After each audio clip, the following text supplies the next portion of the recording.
हरे कृष्णा, राधे राधे दोस्तों। आप सभी को माघ मास की हार्दिक शुभकामनाएं। आज की इस वीडियो में हम लोग सुनेंगे माघ मास महात्म्य का 13वां अध्याय। विकुंडल कहने लगा कि तुम्हारे वचनों से मेरा चित्त अति प्रसन्न हुआ है, क्योंकि सज्जनों के वचन सदैव गंगा जल के सदृश पापों का नाश करने वाले होते हैं। उपकार करना तथा मीठा बोलना सज्जनों का स्वभाव ही होता है। जैसे अमृत मंडल चंद्रमा को भी ठंडा कर देता है। अब कृपा करके यह भी बतलाइए कि किस प्रकार मेरे भाई का नरक से उद्धार हो सकता है। अब दूत कुछ देर ज्ञान दृष्टि से विचार कर मित्रता रूपी रस्से से बंधा हुआ बोला कि हे वैश्य, यदि तुम अपने भाई के लिए स्वर्ग की कामना करते हो तो जल्दी ही अपने 8 जन्म के पुण्य फल को उसके निमंत अर्पण कर दो। तब विकुंडल ने कहा कि हे दूत, वह पुण्य क्या है और मैंने कौन से जन्म में और कैसे किया है, सो सब बतलाओ, फिर मैं अपना पुण्य अपने भाई को दे दूंगा। दूत कहने लगा कि हे वैश्य सुनो, मैं तुम्हारे पुण्य की सब कथा कहता हूँ।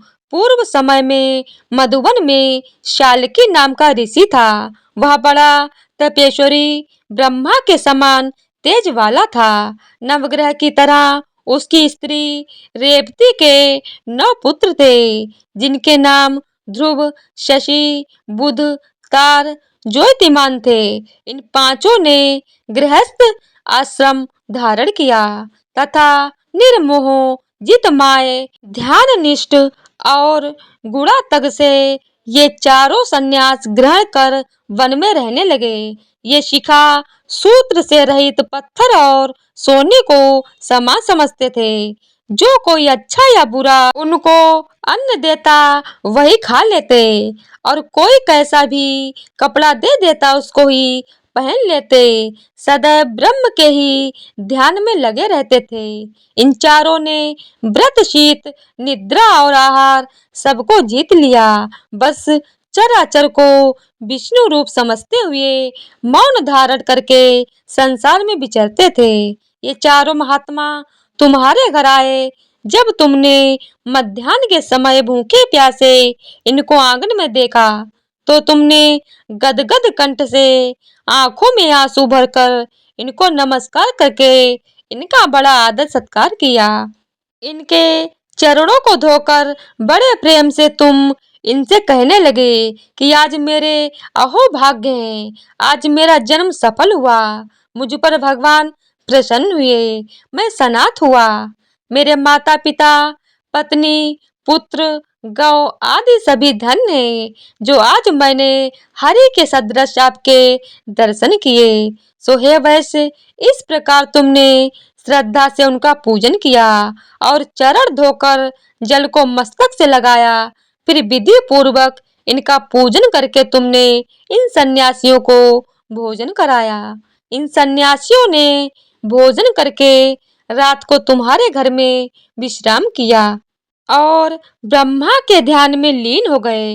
इन सन्यासियों के सत्कार से जो पुण्य तुमको मिला सो मैं भी कहने में असमर्थ हूँ, क्योंकि सब भूतों में प्राणी श्रेष्ठ है।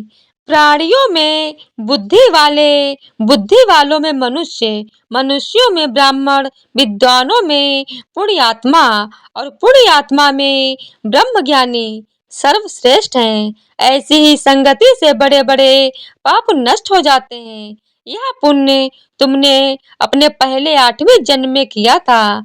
सो यदि तुम अपने भाई को नरक से मुक्त कराना चाहते हो तो यह पुण्य दे दो। सो दूत के ऐसे वाक्य सुनकर उसने प्रसन्न चित्त से अपना पुण्य अपने भाई कुंडल को दे दिया और वह नरक से मुक्त हो गया और दोनों भाई देवताओं से पूजित किए गए। तब दूत अपने स्थान को चला गया। इस प्रकार वैश्य के पुत्र विकुंडल ने अपना पुण्य देकर अपने भाई को नरक की यातना से छुड़वाया।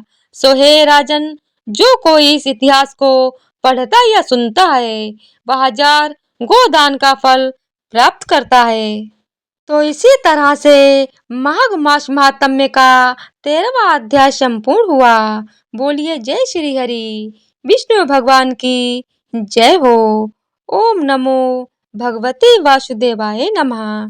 तो आज की वीडियो अगर आप लोगों को पसंद आई हो तो वीडियो को लाइक शेयर और चैनल को सब्सक्राइब कर दीजिएगा। धन्यवाद।